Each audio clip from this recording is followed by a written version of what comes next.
Gente, bom dia para os alunos e alunas do curso diurno. Boa noite para os alunos e alunas do curso noturno. Vamos continuar com a aula de ontem, que é o artigo 122, ou seja, induzimento, instigação, auxílio ao suicídio alheio. Tá? Artigo 122, nós estamos aqui. Eu já dei até ontem o tipo objetivo, que seria os verbos típicos, induzir, instigar, auxiliar. Quem tem que cometer o ato fisicamente causador da morte tem que ser o suicida, não o autor desse crime, que só, veja, o que eu escrevi aqui, está bem claro, ó. O ato causador da morte, quer dizer, o ato fisicamente, segundo as leis da física, causador da morte, o ato diretamente causador da morte deve ser praticado pelo suicida.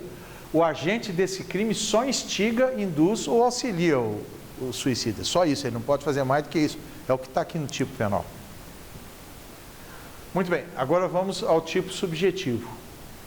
Tipo subjetivo é só o dolo, ou seja, eu tenho que chegar e dizer para a pessoa, olha, toma aqui o veneno e vai suicidar para lá.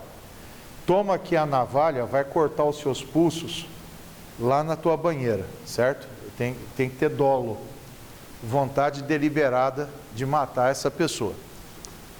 Isto é, imagine que tem uma pessoa que ela é depressiva na minha casa, certo? E eu esqueço um veneno em cima de uma cômoda, ou esqueço uma navalha muito afiada em cima de uma cômoda, e essa pessoa usa o veneno, usa a navalha e se suicida. Veja, não existe induzimento, instigação ou auxílio a suicídio na forma culposa. Eu cometer isso por uma negligência, por uma imprudência ou uma imperícia. No caso aqui seria uma imprudência, né? Deixar uma negligência, se eu esqueci, um veneno em cima de uma cômoda exposto, ou mesmo uma navalha muito afiada em cima de uma cômoda exposta, quando eu sei que eu tenho uma pessoa depressiva em casa. Mas isso daqui eu não falei deliberadamente para ela se matar. Foi um descuido. Então não existe esse tipo penal por descuido, por negligência, forma culposa. Certo? Ou é dolosa, porque eu falei abertamente, ou não é. Muito bem. Vocês estão... fazer só um adendo aqui. Vocês estão percebendo que esse artigo 122 como 121, os dois vão para a júri, né? Porque tanto o 121, eu dei tiros na pessoa. O 122, eu dei o revólver para a pessoa mesmo se matar, não é? São crimes dolosos contra a vida. Tudo isso vai para o júri, certo? Muito bem. O item 8, consumação. Ocorre com a morte ou a lesão corporal grave ou gravíssima do suicida. Eu quero dizer o seguinte, o tipo penal aqui diz assim, 122, induzir ou instigar alguém a suicidar-se ou prestar-lhe auxílio para que o faça. Pena, reclusão aqui no dispositivo da pena.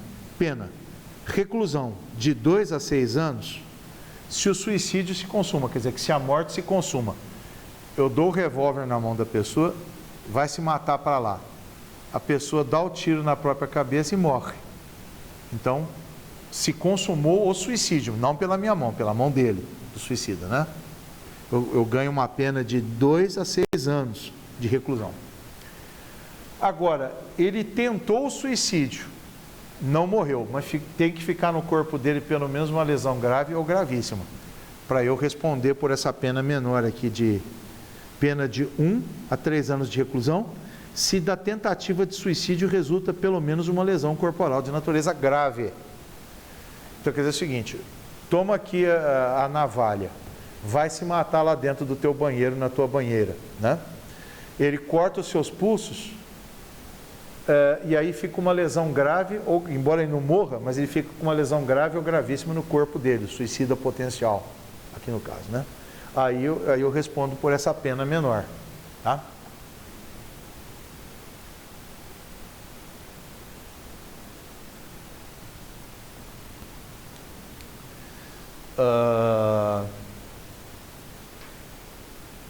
O item 9, tentativa. A tentativa nesse crime é inadmissível. Trata-se do único crime material, crime de resultado do Código Penal, que não permite a tentativa. Por quê?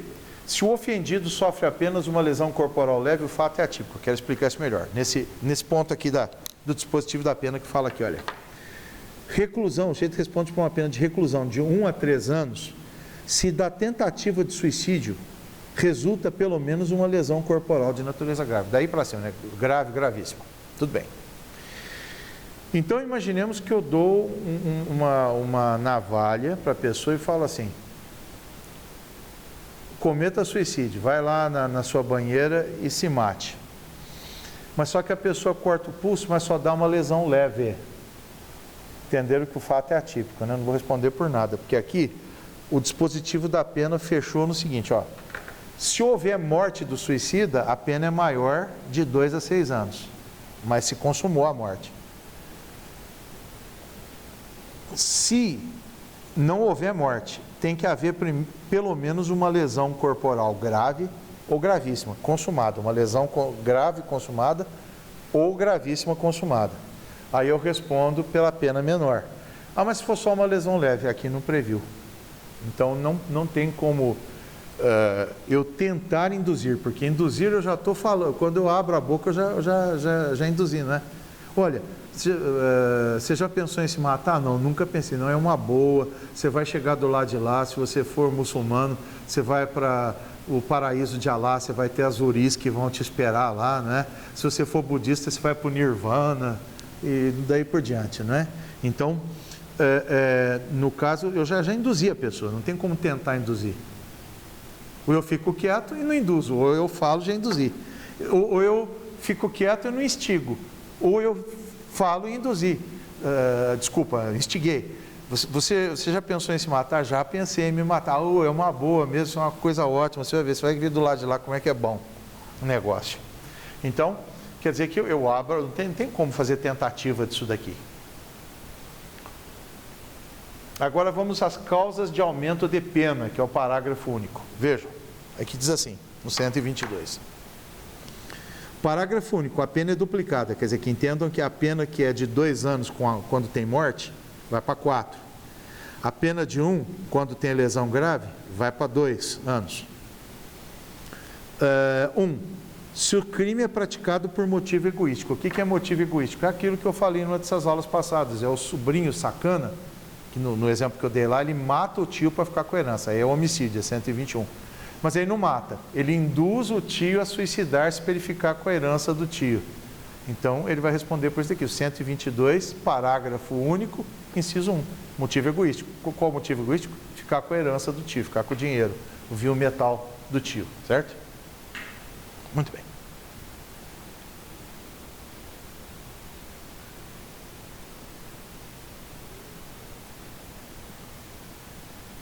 Inciso 2.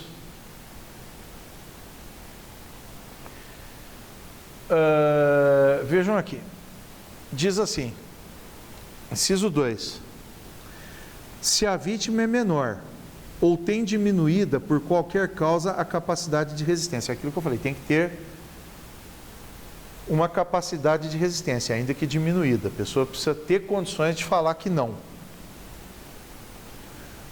Vejam, então eu pus aqui, eu dividi em 2 partes o inciso 2. Vítima menor. Vejam o que é o menor aqui para esse dispositivo da lei. É mais de 14 mais um dia pelo menos de vida, até 18 menos um dia, porque com 18 a pessoa tem a capacidade civil e penal completa. Então é de 14 mais um dia até 18 menos um dia. Maior de 14, menor de 18. Esse daqui. Eu já vou ter uma pena aumentada de metade só porque eu induzi, pus na cabeça de uma pessoa nessa faixa etária, o suicídio, né? Mais de 14 mais um dia, até 18 menos um dia. Então quer dizer que no dia seguinte, a hora que ela fez 18, se eu colocar na cabeça dela e ela suicidar-se, a pena é normal. É só até o 18 menos um dia, 14 mais um dia. Daí para cima, a vítima, né, que eu tô falando. Vocês vão me perguntar, eu já sei. Mas doutor, e até 14? Bem, o que a doutrina fala majoritariamente aqui no Brasil é que se eu induzir, instigar ou auxiliar essa pessoa ao suicídio, entre aspas, quero dizer, eu pego uma pessoa até 14, que não é 14 mais um dia, 14 dias do aniversário, até o dia do aniversário dela, né? Desde uma criança pequenininha até 14 dias do aniversário. O que a doutrina fala? Eu estou cometendo um homicídio por autoria imediata. Eu estou tendo controle e domínio daquela situação por causa da idade da pessoa, né? Eu questiono isso um pouco, eu digo assim, eu acho, na minha opinião, que isso deveria ser analisado no caso concreto. Por exemplo, lógico que a gente induzir uma pessoa de 4 anos, 5 anos, 6 anos, 7 anos, 8 anos, 10 anos a um suicídio, até 12 anos, eu acho que é homicídio sim, por autoria imediata. Eu dar o revólver na mão da pessoa e aquela pessoa se matar. Mas 12 anos de um dia até 14 anos exatos, eu acho que a gente deveria analisar o caso concreto, se vai dar o 122 com a pena aumentada, ou se vai dar o 121, que seria o homicídio por autoria imediata, né? Eu penso assim, mas a maioria da doutrina fala que por essa interpretação assim, até é igual aquela do estupro, né? Manteve relação sexual com uma menininha, ou menininho, até 12 anos, até 14 anos, dia do aniversário, é estupro de vulnerável, não é isso? Agora, 14 anos, mais um dia, até os 18 anos menos um dia, é outro tipo penal que não é o estupro mais. Então, faz o mesmo raciocínio para cá. 14 anos mais um dia, até 18 anos menos um dia, é essa pena aumentada do dobro. Agora, para a doutrina majoritária, desde as idades mais pequenininhas, até 14 anos, dia do aniversário, é homicídio por autoria imediata. E vítima com capacidade de resistência diminuída. Por exemplo, uma vítima que está depressiva. Você sabe que aquela pessoa está depressiva, vai falar assim, já pensou em suicidar? Não, é uma boa, por isso você vai ficar livre dessa depressão, etc, etc, etc. Então, a pessoa ela sabe o que é certo e o que é errado, ela tem condição de dizer sim ou não. Mas só que naquele momento ela está fragilizada pela depressão. Então, isso que é a capacidade de resistência diminuída e é por isso que eu recebo o dobro de pena. Gente, um outro comentário doutrinal. A lei do Brasil, nesse caso aqui, andou melhor do que a da Alemanha. Vou dar um exemplo. Lá os artigos não são artigos, são parágrafos. Na Alemanha não fala artigos, são parágrafos. São outros parágrafos. Mas, para vocês entenderem, na Alemanha existe o homicídio, é lógico. O nosso artigo 121, que lá é o parágrafo 211, 212, né? Tudo bem, lá tem. Só que lá na Alemanha não tem um 122. Não existe esse crime aqui, que eu estou dando para vocês. Então, na Alemanha é o seguinte, se eu puser um revólver na mão de uma pessoa, a pessoa estiver sã mentalmente, e ela der um tiro na cabeça dela, não respondo por nada. Agora, se for uma criança, se for um louco, se for uma pessoa que eu coloquei sob ameaça para ela poder se suicidar, coação moral irresistível, né? Nesses casos, eu vou responder por autoria imediata, na Alemanha. Mas assim, é só nesses casos. Menor, muito pequenininho, louco, pessoa que eu ameacei uma criança, ameacei uma outra pessoa para que ele se suicidasse. Então, nesses casos, na Alemanha, você joga no homicídio por autoria imediata, mas na Alemanha mesmo não tem um 122. Então, pelo menos nesse ponto, eu acho que a nossa legislação está na frente. Foi bom ter colocado. Agora vamos colocar aqui, vamos dar aqui para vocês a relevância da omissão. Relevância da omissão. Que é o artigo 13, parágrafo 2º, alíneas A, B e C. Vamos aqui primeiro.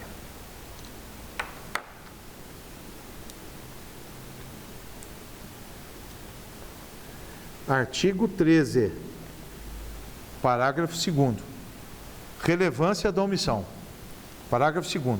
A omissão é penalmente relevante quando o omitente, aquele que omite, tinha o dever de e tinha capacidade de agir para evitar o resultado.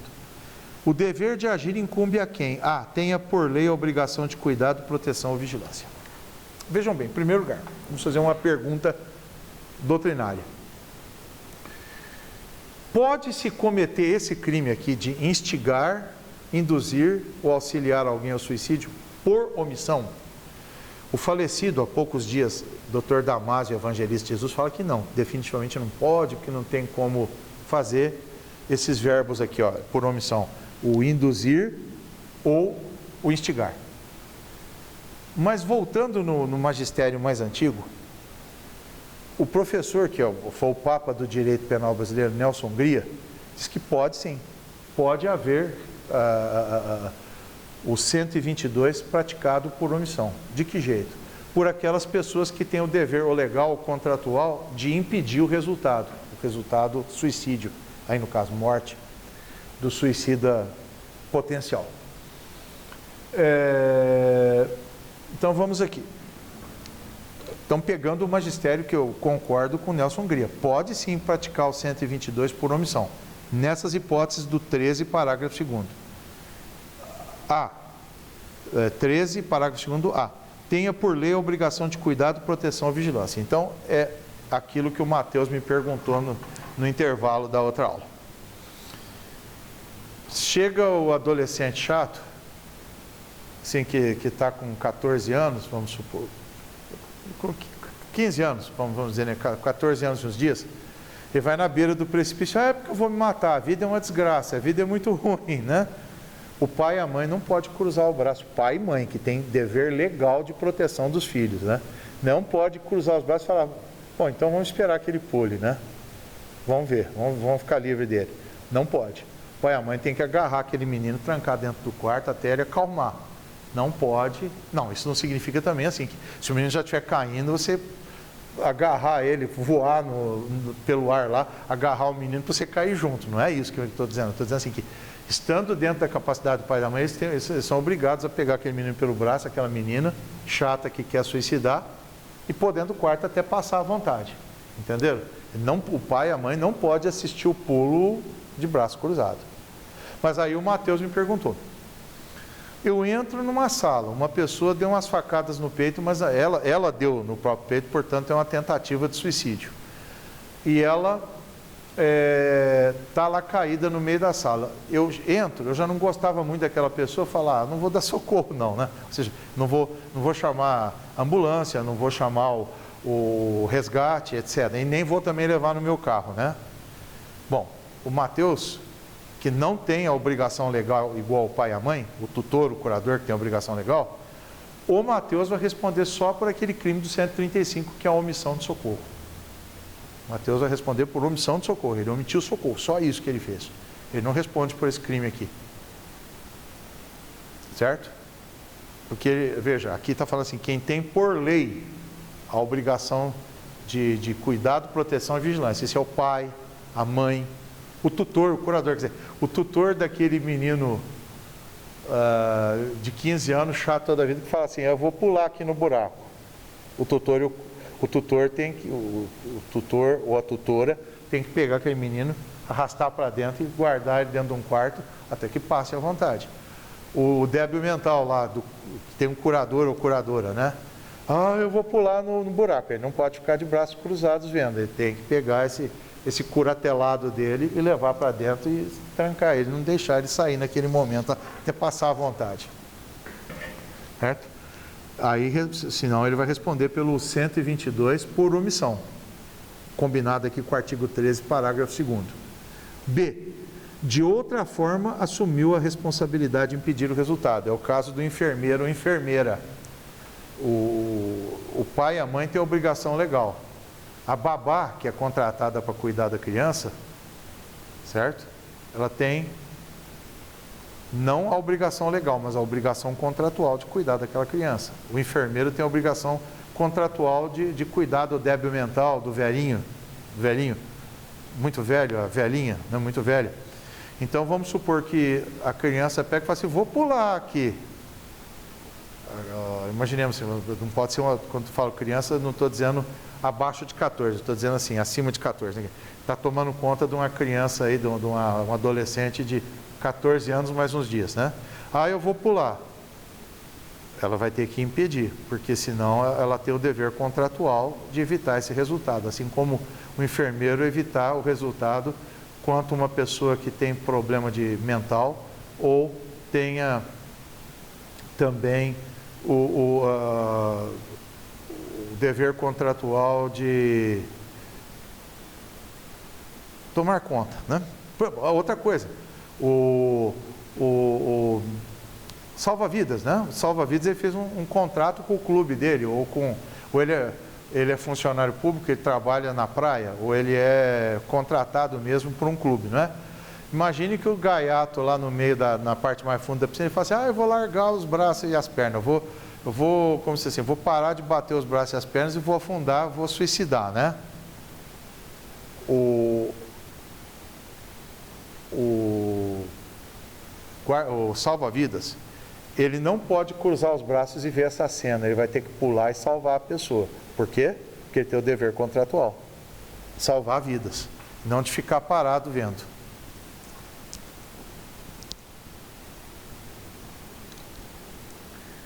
E C, com o seu comportamento anterior, criou o risco da ocorrência do resultado. Aquilo que eu falei. Eu sei que uma pessoa, ela é depressiva, está muito depressiva. Fala assim, vamos nadar comigo, atravessar a nado, porque eu sou o nadador exímio, você é o nadador iniciante, né, a pessoa depressiva. Vamos atravessar comigo o Rio Grande? Vamos atravessar. Chega no meio e fala assim, a vida é uma desgraça, eu vou parar de bater os braços e as pernas e vou afundar para suicidar, né? Eu, que sou o nadador exímio, tenho que dar suporte, porque eu chamei aquela pessoa depressiva para ir comigo, eu tenho a obrigação, igual salva-vida, de puxar a pessoa para fora e salvar a pessoa. Mas nessas condições. Nas outras condições é tudo igual ao Mateus. Eu cheguei na rua e vi uma pessoa que tentou suicidar. Eu cheguei no quarto e vi uma pessoa que tentou suicidar. Sendo que eu não tenho obrigação nem legal, porque eu não sou pai e mãe, não tenho obrigação contratual, porque eu não sou salva-vida, e não sou enfermeiro, né? E nem babá. E também, com o meu comportamento anterior, eu não criei o risco de resultado nenhum. Então, se eu não der esse socorro, eu vou responder só pela omissão de socorro. Aí não é o 122, é o 135. E tem uma outra coisa aqui que está falando, isso é importante. Vejam aqui, o 24, parágrafo 1. Vocês já viram o 24 comigo, que é o estado de necessidade. Eu vou escrever uma coisinha aqui já.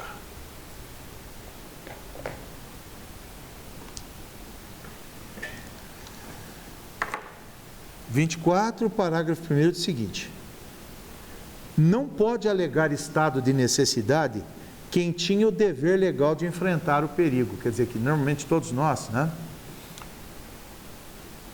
Está caindo uma ponte, certo? A ponte começa a rachar lá e começa a ruir. Eu saio correndo e deixo uma outra pessoa que está lá no meio da ponte ir embora com a ponte. Porque o quê? Eu não tenho o dever legal de enfrentar o perigo. Eu vou correr para defender, para proteger a minha vida, salvar a minha vida. Muito bem. Agora, o bombeiro, por exemplo, ele tem o dever legal de enfrentar o perigo até uma certa, a medida do possível, né? Ou na medida do possível. Porque também, do bombeiro, não, isso daqui também vale para ele, né? Ad impossibilia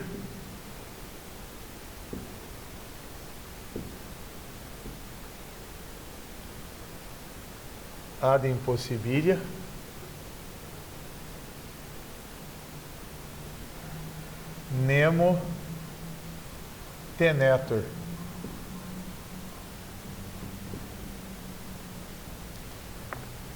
Ou seja, ninguém é obrigado a fazer coisas impossíveis.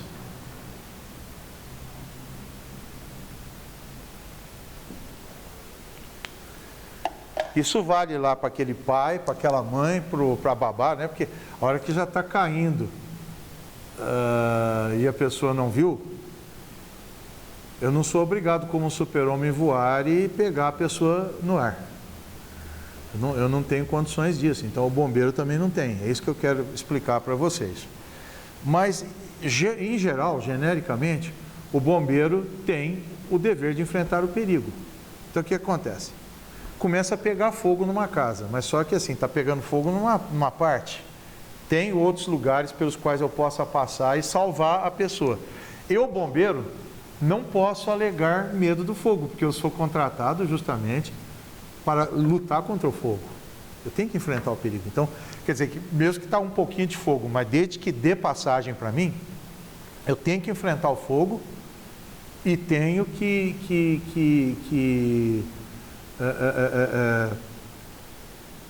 no caso aí, salvar a pessoa. Agora imagine o seguinte, imagine a seguinte situação. O cara sobe na torre da igreja, ou ele vai numa... Imaginemos aí, ele vai numa ponte, num viaduto, igual aqui em Franca, quem conhece o viaduto da Rua General Teles, né? A gente vai naquela... Vou pular, quer dizer, eu vou suicidar, né? Que a vida é uma desgraça, mas traz a Globo, traz o G1 aí, né? Traz tudo, porque eu não quero ser, como diz a música do Chico Buarque, o pacote flácido que cai lá na rua. Eu quero ser uma coisa, um pacote flácido famoso, né? Eu quero ter fama. Então, vejam bem, o bombeiro não pode falar assim, mas eu tenho medo de altura, eu não vou subir na torre da igreja para salvar esse suicida potencial. Senão ele vai responder por um 122 por omissão, porque ele tem o dever legal, aí está falando que ele não pode alegar medo do perigo. Então ele vai ter que subir, chegar lá, bom, mas ele não é obrigado a fazer coisas impossíveis também, não é isso. Mas ele tem que botar um cinto de segurança nele, né? Assim que segure ele, caso de uma queda, de ter a queda, o cinto vai segurá-lo naquela altura, sem ter a queda, e vai ter que dar um jeito, dar um murro na cara do suicida potencial lá, amarra ele ou bota um cinto de segurança nele para ele também não cair, né?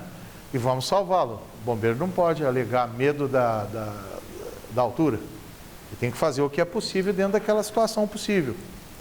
Certo? Agora eu vou dar uma questão interessante para vocês nesse tema aqui de imputação objetiva. Nós estamos falando do artigo 122, que é o induzimento, instigação ou auxílio a suicídio. Muito bem.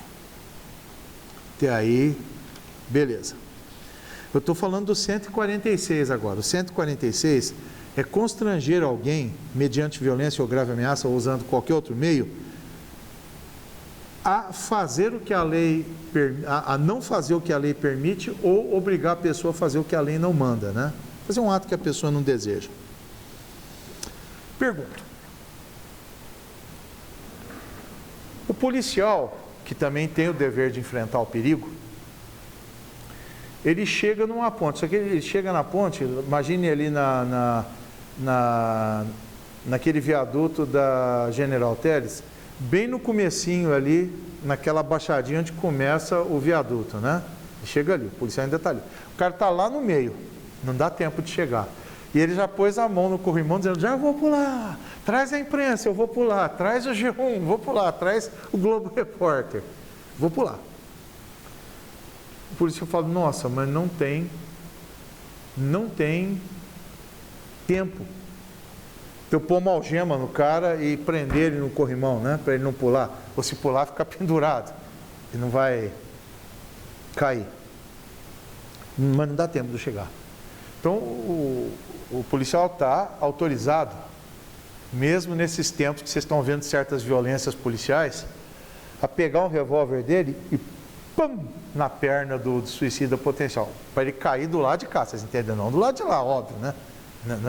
É para ele não conseguir pular, porque se ele levar um tiro de 38 aí, ou dessas armas automáticas na perna, ele vai cair certamente do lado de cá, e vai dar tempo do policial chegar e imobilizá-lo, né? Por quê, gente? Porque o 146, que é o constrangimento legal, no seu parágrafo 3º diz assim, não se compreende na disposição desse artigo, inciso 2, a coação exercida para impedir o suicídio. O policial agiu, pela teoria da imputação objetiva, dentro do risco tolerável esperado pela sociedade. O que quer dizer, gente? O policial diminuiu o risco. Se ele chegasse a pular, ele ia se quebrar todo, no mínimo. Talvez morresse, perderia a vida, ou se quebrar todo. O policial quebrou um osso da perna dele. Mas pelo menos salvou a vida dele, salvou o resto do corpo dele. Então, vejam bem, não há que se questionar nesse ponto aqui, tá bem? Ah, porque a polícia é truculenta. Não, a polícia, no mais das vezes, faz aquilo que tem que fazer. Bem, agora nós vamos entrar aqui numa questão muito interessante, mas muito interessante mesmo, que são os pactos de morte. O que são pactos de morte? É só para vocês terem uma ideia. Vejam bem, eu vou por aqui. Pactos de morte.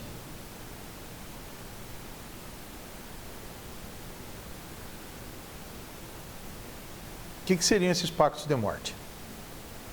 É aquela coisa sinistra, né? É aquela coisa tenebrosa de: ah, eu vou suicidar, mas não quero suicidar sozinho. Você não quer suicidar comigo? Então tá, então vamos fazer um pacto de morte, né?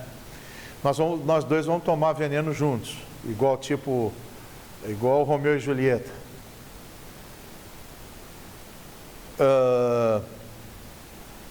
Nós vamos... Isso também é um pacto de morte, embora não vai ser bem aqui. Vai ser outro crime. Aquele negócio de fazer um duelo americano, né? Vamos fazer um pacto de morte? Vamos. Então você faz o seguinte: você dá um tiro em mim, eu dou um tiro em você, né? Cada um saca de um lado a arma e os dois dão tiros contrapostos. Mas aí, se matar, são 2 homicídios. E ninguém vai responder porque os 2 morreram, né? E se sobreviver um, o sobrevivente responde pelo homicídio do outro, né? Ou pela tentativa, se os 2 aí escaparem. Imagina que os 2 escapem. São 2 tentativas de homicídio contrapostas, né? Isso também é um pacto de morte. Então é só isso para vocês entenderem. Vão morrer na mesma câmara de gás? É isso daqui. Bom, aí tem umas regras para vocês saberem se vai ser homicídio ou vai ser esse crime que eu estou falando, que é o 122, tá? Vamos imaginar, isso daqui, ó, eu sou mau desenhista,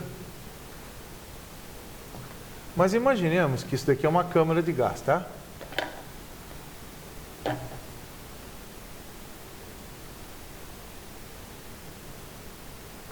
Isso daqui é a torneirinha da câmara de gás, certo?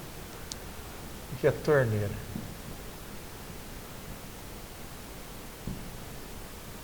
Aqui é a câmara de gás.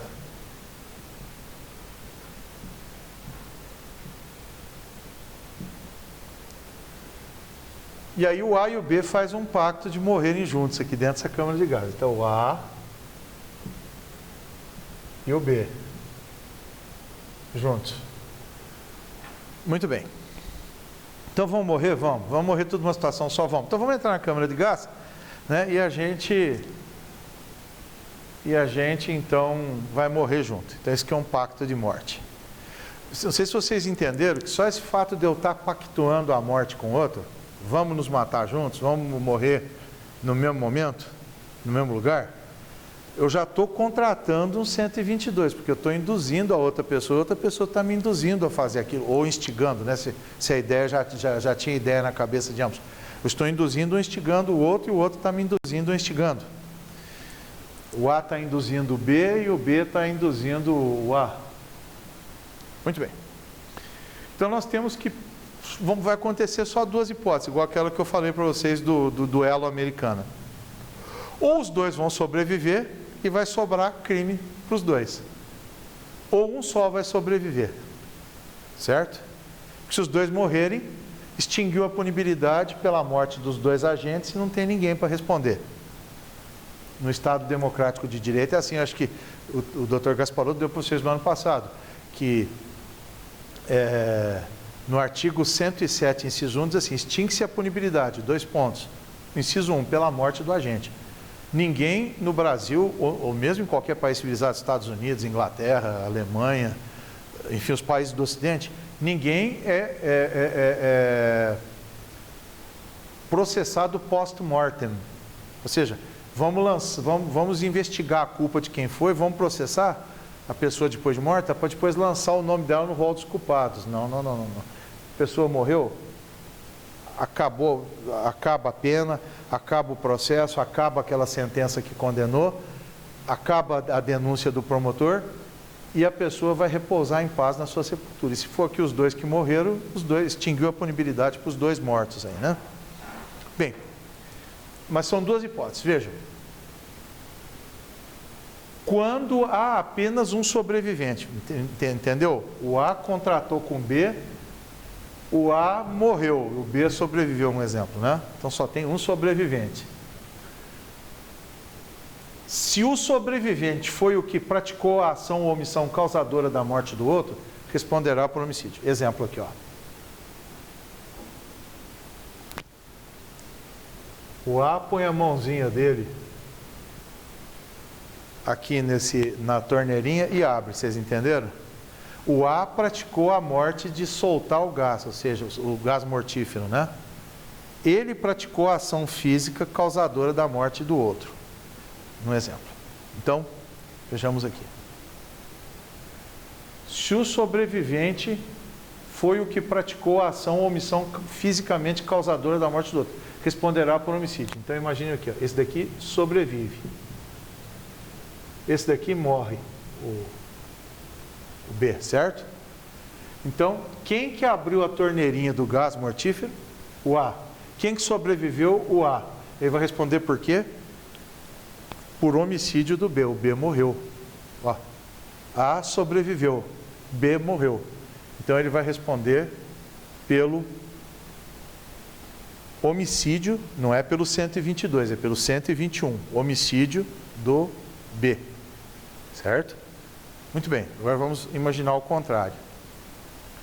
Houve um pacto de morte aqui, só que quem abriu a torneirinha, quem fez essa conduta física de abrir o gás mortífero, esse um morre e esse um sobrevive, o B. Então vejam, quando há apenas um sobrevivente, se o sobrevivente não foi o que praticou a ação ou omissão causadora da morte do outro, ou seja, não foi B. B não abriu a torneirinha. Vocês estão vendo o desenho aqui que a mãozinha do B não abriu a torneirinha? O B só instigou o outro a se matar, a abrir a torneirinha contra si mesmo e contra ele, contra o B e contra o A. O A abriu a torneirinha, o gás saiu contra ele próprio e saiu contra o B. Então, se o sobrevivente não foi o que praticou a ação ou omissão causadora da morte do outro, mas apenas instigou o outro a praticar tal ato, o sobrevivente responderá pelo artigo 122. Então, aqui, ó, aqui é o 122. Entenderam? Porque, gente, o B instigou o A a abrir a torneira de gás que o matou. Então, ele instigou o A se matar, a se suicidar. Se fosse o contrário, vamos de volta. A abriu. B morreu, portanto, não responde por nada. Ó. O A sobrevive. O B morre. Então, como o A fez o ato físico de abrir a torneira e o gás mortífero atingiu o B sem B abrir a torneira, foi o A que abriu, né? E o A sobreviveu e o B morreu. Então, o A vai responder pelo 121, homicídio. Ele matou o B, em outras palavras, né? Porque ele que abriu a torneirinha. E o B não. Então, eu creio que eu me fiz muito claro aí.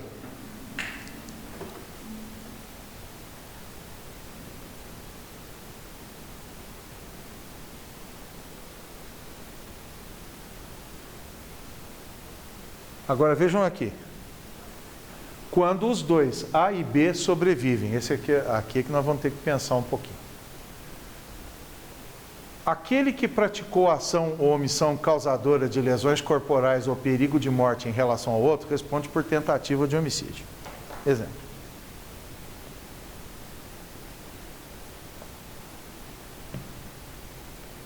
O A abriu a torneirinha de gás mortífero, que tinha potencialidade para matar ele, que abriu, e o B, né? Então, muito bem. O A abriu a torneirinha e o A sobreviveu. Também o B sobreviveu, é o que está dizendo aqui, quando os dois sobrevivem, né? Vejam, aqui esse B, ele pode ter uma lesão leve, grave, gravíssima,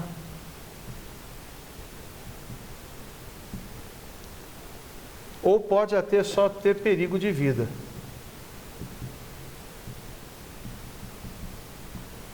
Entenderam aqui, gente?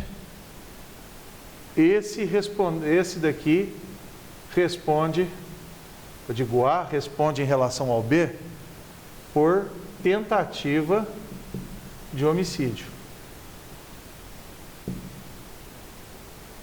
121, né? Tentado.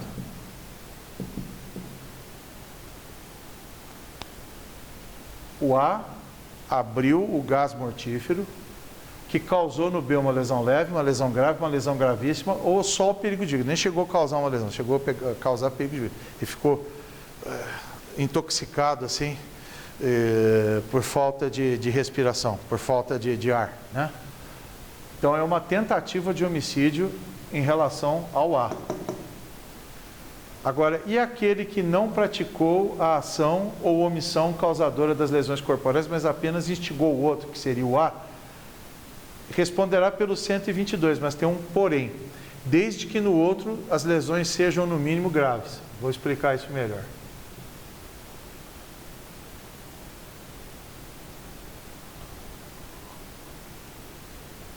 Vocês estão vendo aqui, pelo meu desenho mal feito. O A é que fez a ação física de abrir a torneirinha do gás mortífero. O B só instigou o A a fazer isso. O B não pôs a mão na torneirinha. Certo? O B sobreviveu, o A sobreviveu. O A aqui responde por tentativa de homicídio. Agora, para o B responder, o B, estou falando do B aqui, o A tem que ficar no mínimo com uma lesão grave. Grave, no mínimo isso. Certo? Que aí, no caso, o B vai responder pelo 122 nessa segunda hipótese aqui da pena. Ó, pena de 1 a 3 anos de reclusão, se da tentativa de suicídio resulta lesão corporal de natureza grave. Veja que o que A fez é uma tentativa de suicídio. Ele abriu um gás mortífero que atingiu a ele mesmo. Atingiu o próprio A, né? Além de atingir o B. Então, o B vai responder por 122 em relação ao A, mas tem que ter lesão grave. E se essa lesão aqui for leve? Lesão leve. O B não responde por nada.